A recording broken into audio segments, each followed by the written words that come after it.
প্রিয় শিক্ষার্থীবৃন্দ, পল্লবী মহিলা ডিগ্রি কলেজের পক্ষ থেকে আমি তাপস কুমার সাকারের ডিপার্টমেন্ট অফ অ্যাকাউন্টিং আমাদের আবার শুভেচ্ছা ও স্বাগত জানাচ্ছি। গত ক্লাসে আমরা হিসাব বিজ্ঞান দ্বিতীয় পত্রের শেয়ার ইস্যু বা যৌথ মূলধনী কারবারের মূলধন সম্পর্কে আলোচনা করছিলাম এবং সেখানে জাবেদার নিয়মকানুনগুলো দেখিয়েছিলাম। আজ আমরা এই শেয়ার ইস্যু ব্যাংক হিসাব এবং আর্থিক অবস্থার বিবরণী কীভাবে করতে হয় সেটা আগে দেখব, জানবো, এরপরে আমরা একটা অঙ্কের ভিতরে চলে যাব। আমি আগেই বলে রাখি যে একাদশ দ্বাদশ শ্রেণীর হিসাব বিজ্ঞান দ্বিতীয় পত্র, এটা একাদশ দ্বাদশ উভয় শ্রেণীর জন্যই প্রযোজ্য। এটা মোটামুটি সব জায়গায় আছে, দুই ক্লাসে এটা আমরা করাই, তাই বোর্ডে আসার সম্ভাবনা বেশি এবং প্রত্যেক বছরে এক একটা করে অঙ্ক আসে। প্রিয় শিক্ষার্থীবৃন্দ, এই অধ্যায়টা তোমরা খুব সহজ অধ্যায়, তোমরা খুব ভালো করে করবে এবং দেখবে। তাই এখন আমরা চলে যাব ব্যাংক হিসাব কিভাবে করতে হয়।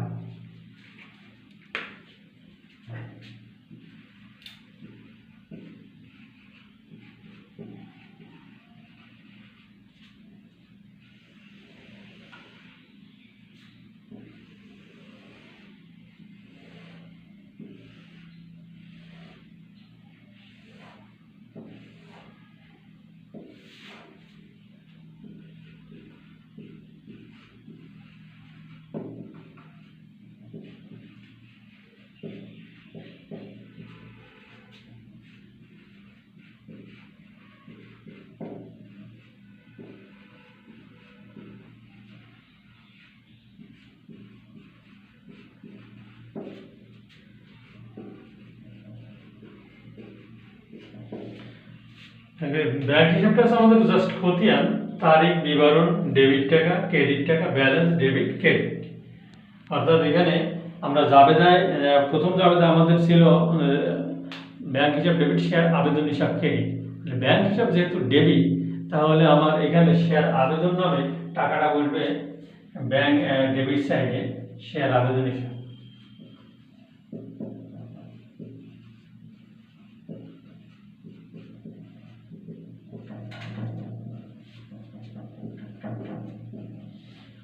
ডেবিটের টাকার ঘরে, ব্যালেন্সের ঘরে, ডেবিটের টাকার ঘরে। আবার যখন আমরা ফেরত দিই তখন ব্যাংকটা ক্রেডিট হয়ে যায়, তখন শেয়ার আবেদন হিসাব ডেবিট, ব্যাংক হিসাব ক্রেডিট। শেয়ার আবেদন নামে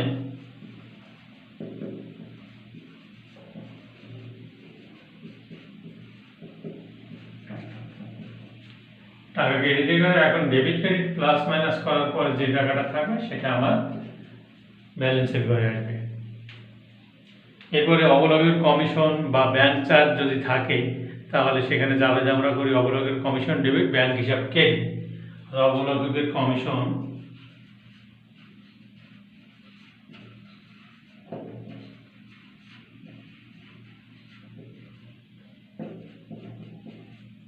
এটা প্লাস মাইনাস করার পরে যে টাকাটা থাকবে সেই টাকাটা। এই মোটামুটি আমাদের ব্যাংক হিসাবের সবটা এভাবে আমাদের দেখাতে হবে।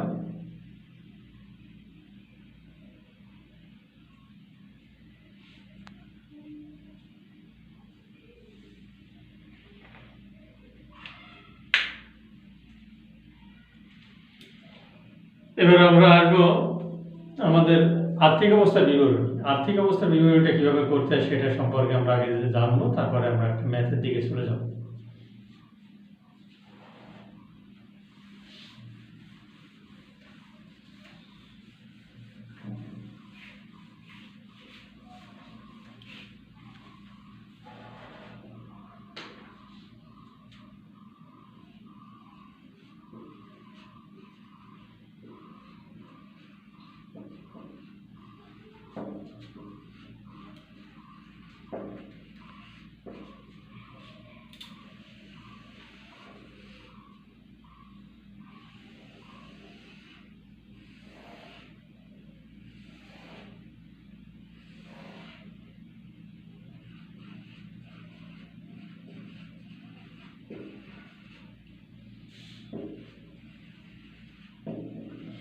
বিবরণ টাকা টাকা টাকা। আর্থিক অবস্থার বিবরণী করতে হলে আমরা মূলধনকে কত ভাগে ভাগ করেছিলাম? 5 ভাগে। আর এখানে আমার সম্পদ এবং দায়ের পরিমাণটা দেখাতে হবে। আগে আমরা সম্পদগুলো দেখি, তারপরে দায়। সম্পদ এখানে আমাদের আছে দুইটা বলতে তিনটাই। প্রথমে হচ্ছে সম্পদ সমূহ।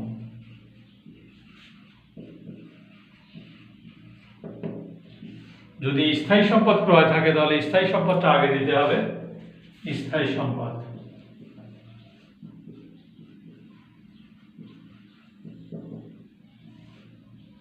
যেমন ভূমি,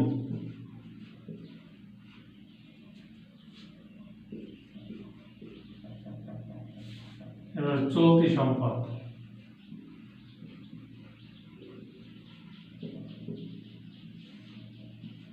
ব্যাংক হিসাব,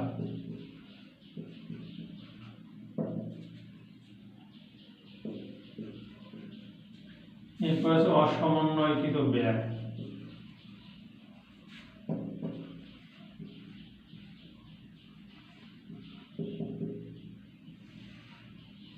সেটা হচ্ছে শেয়ার অবহার,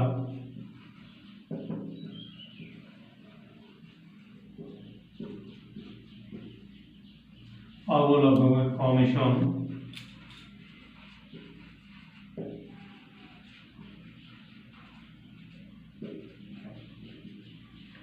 ব্যাংক চার্জ,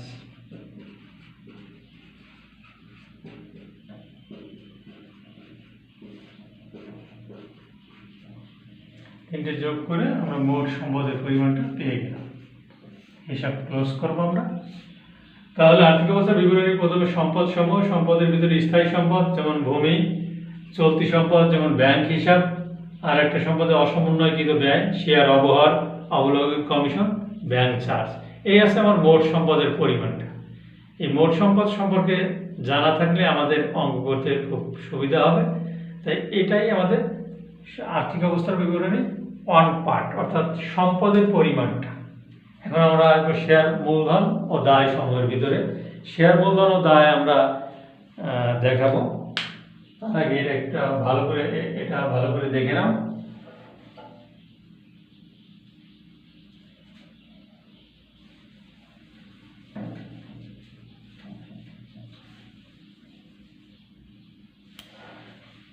শিক্ষার্থী, গত ক্লাসে আমরা বলছিলাম শেয়ার মূলধনকে 5 ভাগে ভাগ করা হয়: অনুমোদিত মূলধন, ইস্যুকৃত মূলধন, বিলিখিত মূলধন, তলবকৃত মূলধন এবং আদায়কৃত মূলধন। এটা হচ্ছে আমাদের শেয়ার মূলধন। আর যদি আমাদের দায় থাকে, শেয়ার অধিকার থাকতে পারে, সঞ্চিতি সমূহ থাকতে পারে, এগুলোরে আমরা যোগ করে মোট সম্পদ এবং মোট দায়টা সমান হলে আমাদের আর্থিক অবস্থার বিবরণ মিলে যাবে এবং অঙ্কটা রাইট হবে। তাহলে আগে আমরা আসি শেয়ার মূলধন।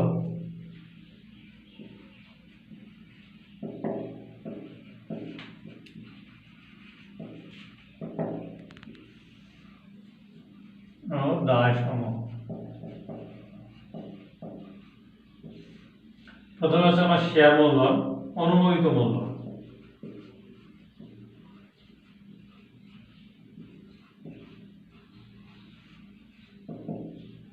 প্রতি শেয়ার ড্যাশ ড্যাশ টাকা করে ড্যাশ ড্যাশ শেয়ারের মূল্য।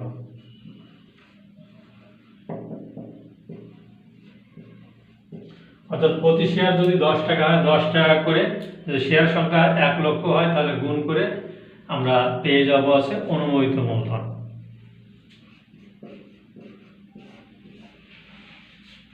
এরপর ইস্যুকৃত, বিলিখিত, তলবকৃত আমরা একসাথে দিতে পারি।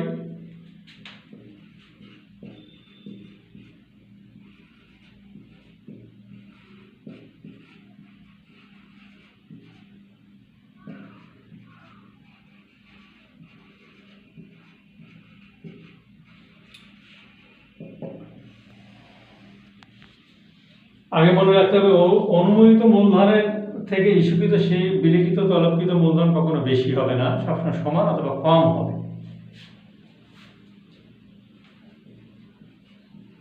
প্রতি শেয়ার ড্যাশ ড্যাশ টাকা করে ড্যাশ ড্যাশ শেয়ারের মূল্য।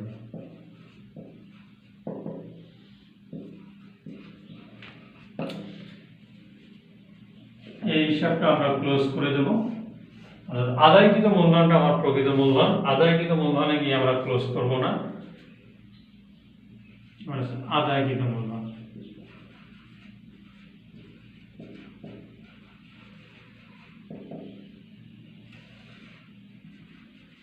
প্রতি শেয়ার টাকা করে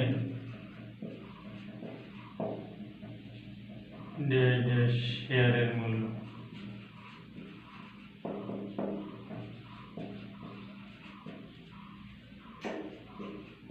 এই টাকাটা আমরা ক্লোজ করবো, এর সাথে আমার অন্যান্য দায়গুলো যোগ করে টোটাল মূলধনটা আমরা দায়টা পেয়ে যাব। সঞ্চিতি ও উদ্বৃত্ত, হেডলাইন হবে সঞ্চিতি ও উদ্বৃত্ত।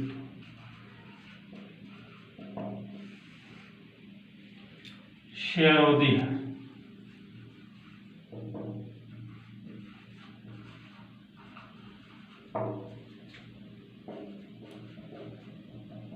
মূলধন সঞ্চিতি।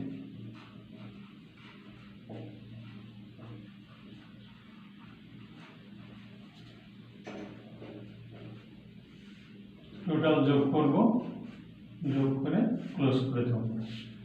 তাহলে এখানে আমাদের শেয়ার মূলধনটা হচ্ছে 5 প্রকার: অনুমোদিত মূলধন, ইস্যুকৃত, বিলিখিত, তলবকৃত মূলধন এবং আদায়কৃত মূলধন। সঞ্চিতি ও উদ্বৃত্ত, শেয়ার অধিকার এবং মূলধন সঞ্চিতি টোটাল যোগ করার পরে আমরা টোটাল দায়টা পেয়ে যাব। অর্থাৎ সম্পদ ও দায়ের পরিমাণটা যখন সমান হবে তখনই আমাদের অঙ্কটা রাইট হবে।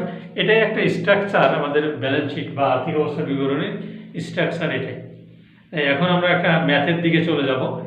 আমরা আগেই জানি যে ম্যাথ আমরা 3 ভাবে করতে পারি, একটা হচ্ছে সমহার, একটা অধিহার, একটা অবহার। আজ একটা সমহারের ম্যাথ দেখাবো।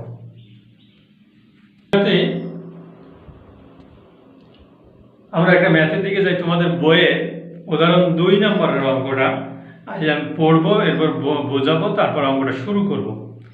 উদাহরণ 2 আছে, মৃত্তিকা সিরামিক্স লিমিটেড প্রতিটি 100 টাকা মূল্যের 70,000 শেয়ারে বিভক্ত 70 লক্ষ টাকা অনুমোদিত মূলধনে নিবন্ধিত হলো। কোম্পানি এর 40,000 শেয়ার জনসাধারণের নিকট বিক্রির উদ্দেশ্যে পত্রিকায় বিজ্ঞাপন প্রচার করে। সর্বমোট 70,000 শেয়ারের আবেদনপত্র পাওয়া গেল। তার মধ্যে 40,000 শেয়ার আবেদনকারীর মধ্যে বন্টন করা হলো এবং অবশিষ্ট অতিরিক্ত আবেদনের টাকা ফেরত দেওয়া হলো। তাহলে আমি জনগণকে দেব 40,000 শেয়ার, আবেদন পেয়েছি 70,000-এর, বেশি পেয়েছি কত? 30,000 শেয়ারের। এই 30,000 শেয়ারের টাকাটা আমাদের ফেরত দিতে হবে। তাহলে আমাদের করণীয় কাজটা হচ্ছে প্রয়োজনীয় জাবেদা, ব্যাংক হিসাব, আর্থিক অবস্থার বিবরণী। তাহলে প্রয়োজনীয় জাবেদা আমরা এটা আমাদের আগেই বলেছি যে সমহারের অঙ্কটা আগে আমরা বসবো, এরপরে আমরা অধিহার, তারপর অবহারে চলে যাব। তাহলে আমাদের প্রয়োজনীয় জাবেদা, গত ক্লাসে আমরা প্রয়োজনীয় জাবেদাগুলো দেখিয়েছিলাম এবং এখনও সেটা আমাদের ইসে আছে, যেটা তোমরা ভালো করেই ইতিমধ্যে পড়েছ আশা করি। তাই জাবেদার সবটা আগে টানতে হবে।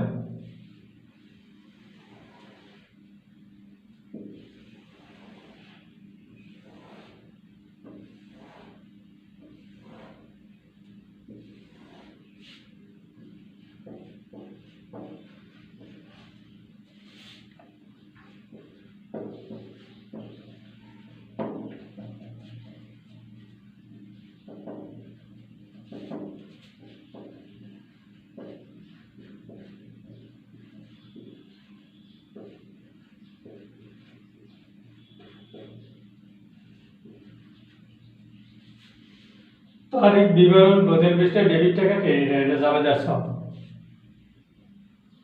তাহলে আমাদের প্রথম আবেদনে আমরা 70,000 আবেদন পেয়েছি। এই আবেদনের টাকা এইটা নিয়েই আমরা প্রথম জাবেদাটা করব। প্রথম জাবেদা ব্যাংক হিসাব ডেবিট, শেয়ার আবেদন হিসাব ক্রেডিট।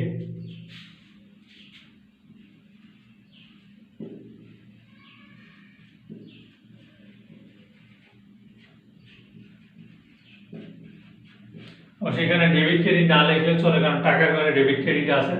তারপর আমরা লিখে দিয়ে বোঝার সুবিধার জন্য।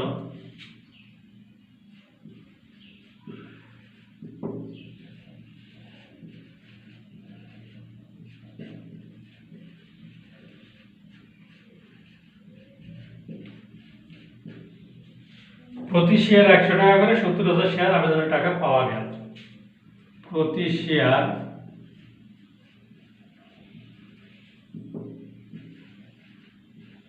100 টাকা করে 70,000 শেয়ার আবেদনের টাকা পাওয়া গেল।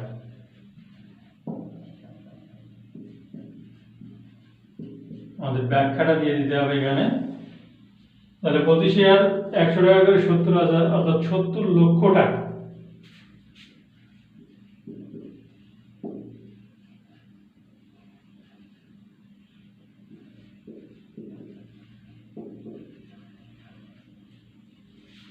ব্যাংক হিসাব ডেবিট, শেয়ার আবেদন হিসাব ক্রেডিট। প্রতি শেয়ার 100 টাকা করে 70,000 শেয়ার আবেদনের টাকা পাওয়া গেল। এই 70,000 শেয়ার আবেদনের টাকা আমরা পেলাম, আমরা জনগণকে দিতে পারবো 40,000 শেয়ার, আর 30,000 শেয়ারের টাকা ফেরত দিতে হবে। তা নেক্সট যাবে আমাদের শেয়ার আবেদন হিসাব ডেবিট।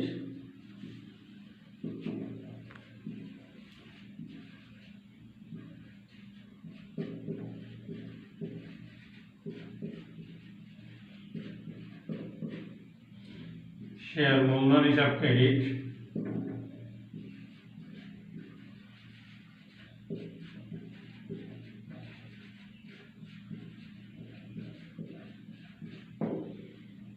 ব্যাংক হিসাব ক্রেডিট।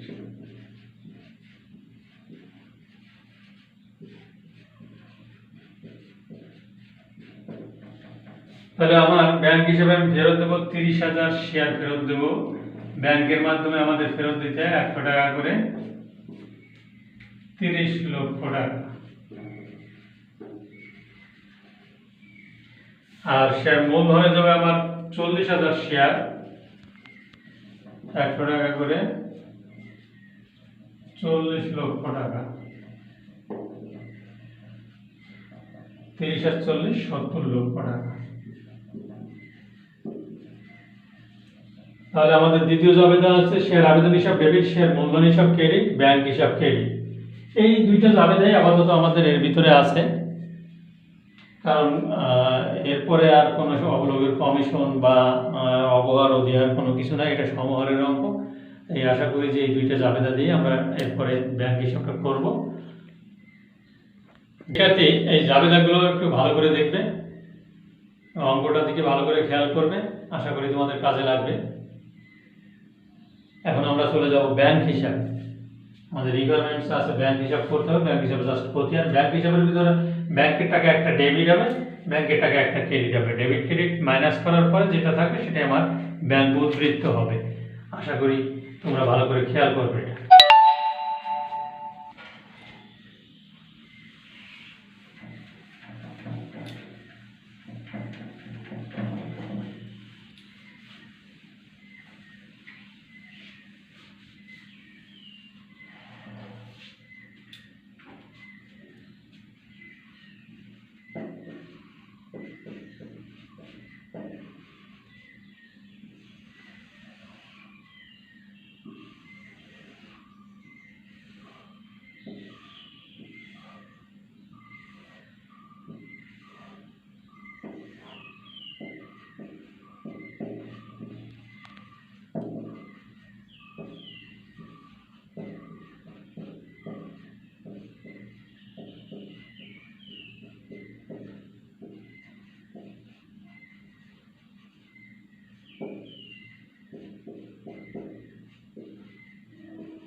ব্যাংক হিসাবে ঘর একটু আগে আমরা দেখিয়েছি সে ব্যাংক হিসাব। তাহলে শেয়ার আবেদনে 70 লক্ষ ছিল,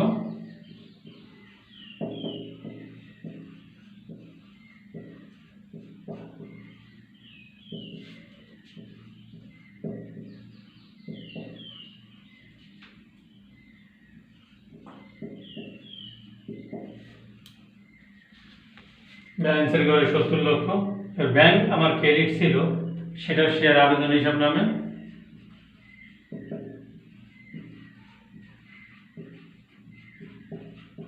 তিরিশ লক্ষ ছিল। 70 লক্ষ থেকে 30 লক্ষ মাইনাস হয়ে গেলে আমার 40 লক্ষ টাকা শেয়ার মূলধন থাকে।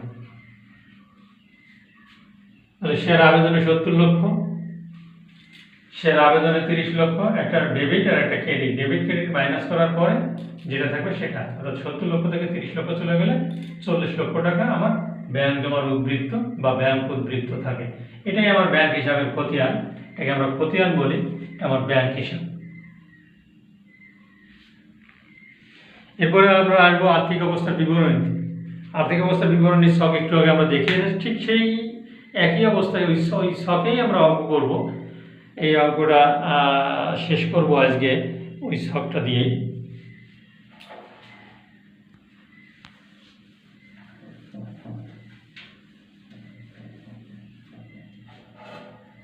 যে শিক্ষার্থী, আর্থিক অবস্থার বিবরণী খুব ইম্পর্ট্যান্ট, কারণ প্রতিটা অঙ্কের ক্ষেত্রে আমাদের আর্থিক অবস্থার বিবরণী করতে হয়।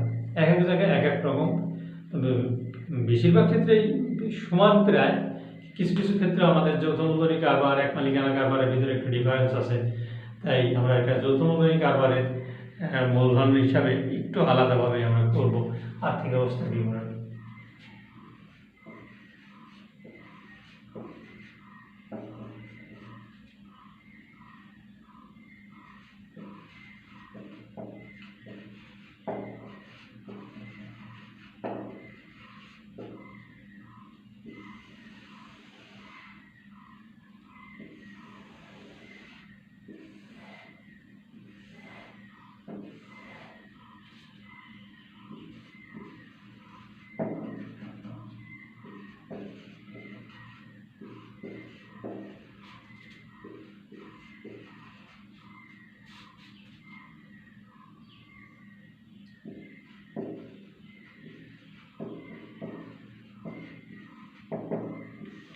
প্রথমে আছে আমার সম্পদ সমূহ।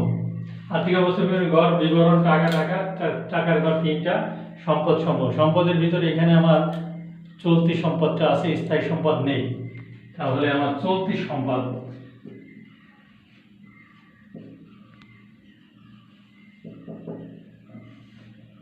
ব্যাংক হিসাব।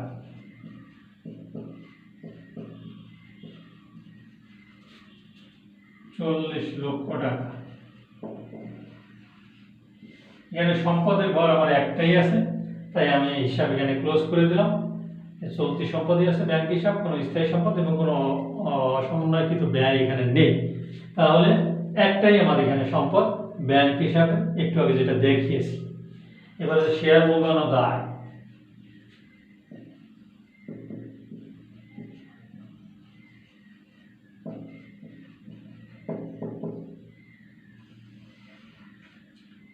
অনুমোদিত মূলধন।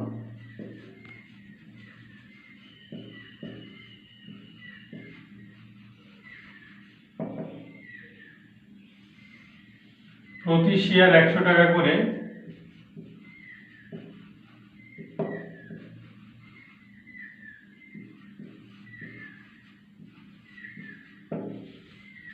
$70,000 শেয়ারের আবেদন পাওয়া গেল।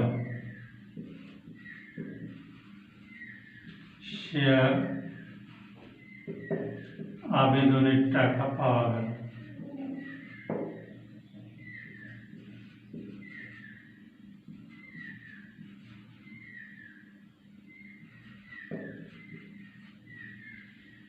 প্রতি শেয়ার 100 টাকা, 70,000 শেয়ার আবেদন না, শেয়ারের দাম,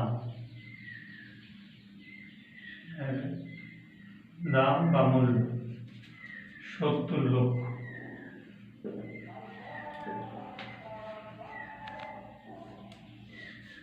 ইস্যুকৃত, বিলিখিত, তলবকৃত এবং আদায়কৃত একসাথে দিয়ে দেব। ইস্যুকৃত, বিলিখিত, তলবকৃত ও আদায়কৃত।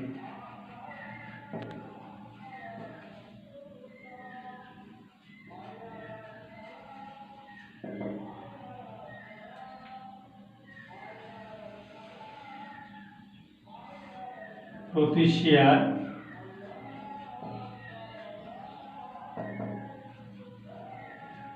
100 টাকা করে 40,000 20,000 শেয়ারের দাম বা মূল্য 40 লক্ষ টাকা।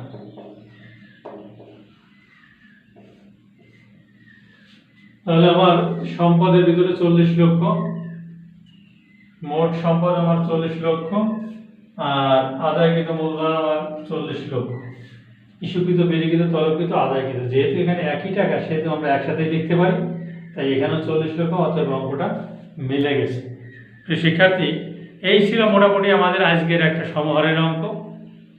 আশা করি তোমরা মোটামুটি বুঝতে পেরেছো এবং তোমাদের বইয়ের উদাহরণ 2 নম্বর অঙ্কটা। নেক্সট দিন আমরা চলে যাব অন্য কোনো অঙ্কে, সেটা অধিহার হতে পারে, অবহারা হতে পারে, বা সমহারা হতে পারে। আজ এই পর্যন্তই। ভালো থেকো, সুস্থ থেকো, অঙ্কটা ভালো করে ফলো করো এবং বারবার করে প্র্যাকটিস করো। ধন্যবাদ সবাইকে।